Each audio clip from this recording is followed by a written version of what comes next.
Good morning. Good Monday morning from a rainy, snowy, cloudy Minnesota day so far.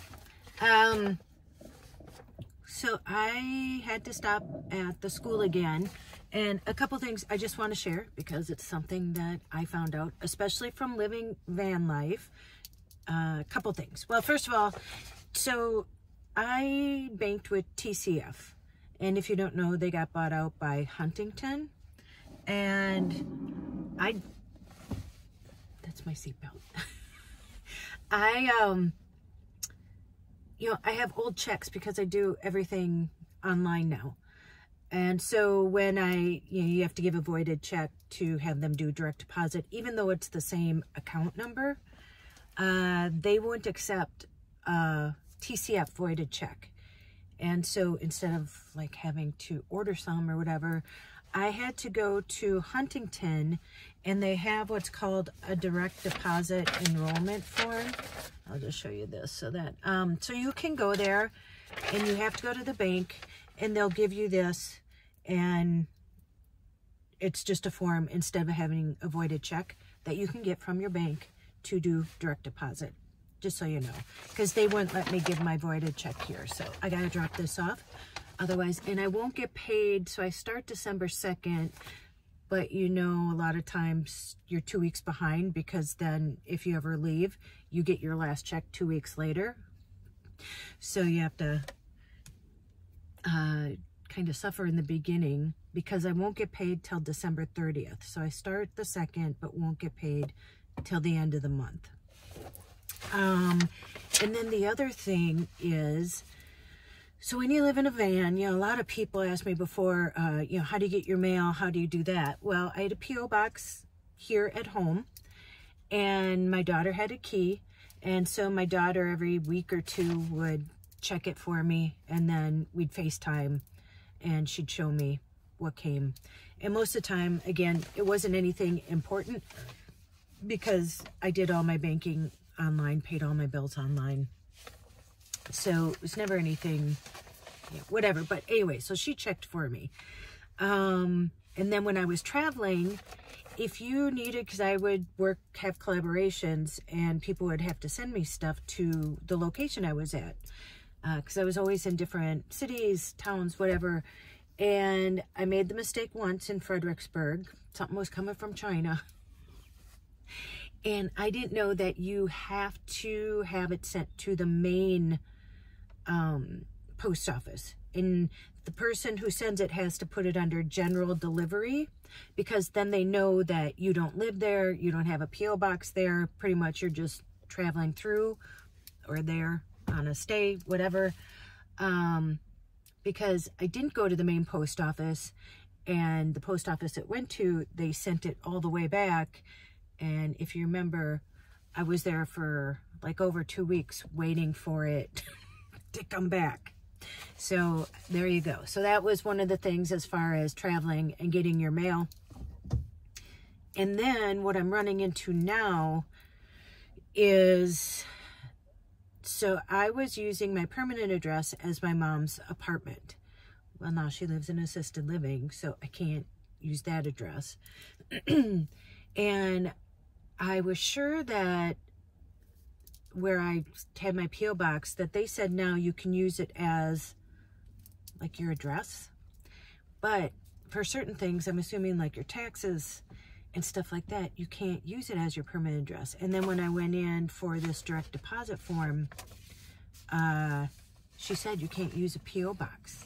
And I'm like, well, what are people supposed to do? This is becoming more prevalent, because I rent a room and I don't want any mail going there. And so she said, well, what about your daughters? And I said, yeah. So I used Jesse's address. But I think they have to, because now this is so prevalent. There are so many people who are houseless, who are living in vans, cars, whatever, that they're going to have to come up with something like you can use a P.O. box, because people just don't have permanent addresses a lot anymore.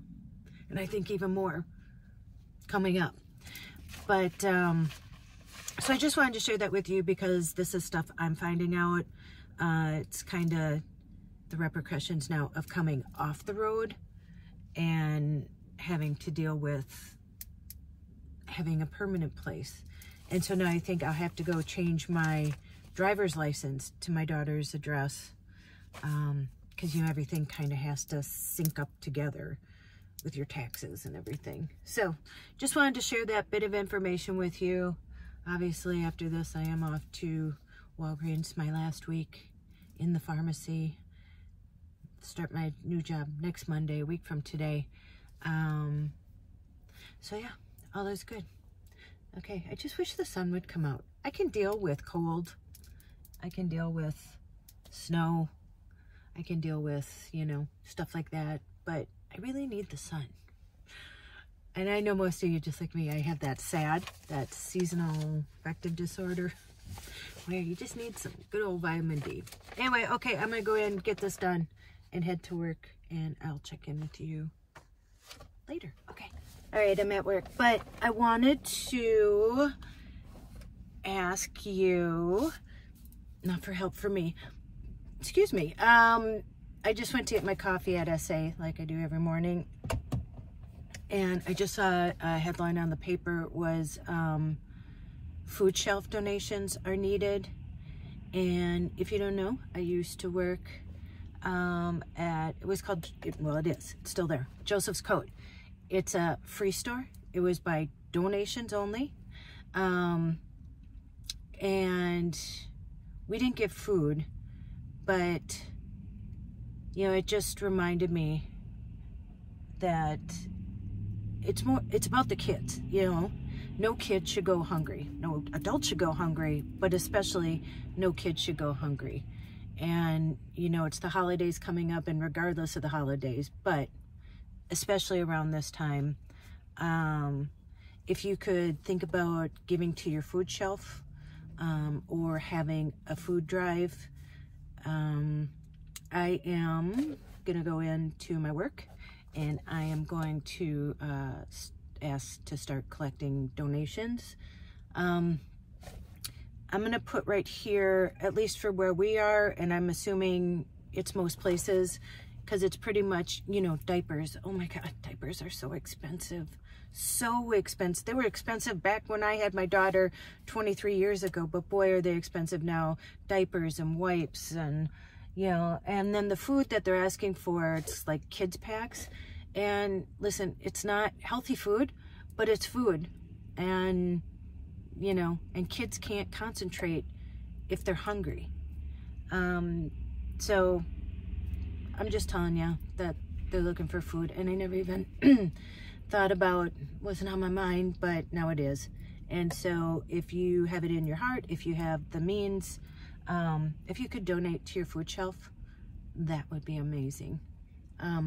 Okay, I'm going into work. Here we go. See you soon. All right, that was a long day on your feet. Yeah, I think everybody's coming in, you know, it's Thanksgiving week and the holidays, and I think people are traveling too, so they are coming in to get their prescriptions before they leave and all that good stuff. But I'm gonna leave you here, so you know what to do. Go out, make an adventure.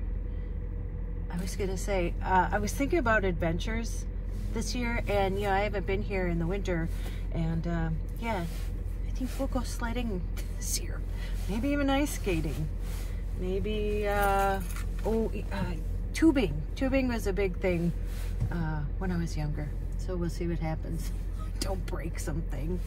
Okay, go make an adventure. No matter how big or how small, you don't have to sell everything and move into a van. No, you don't.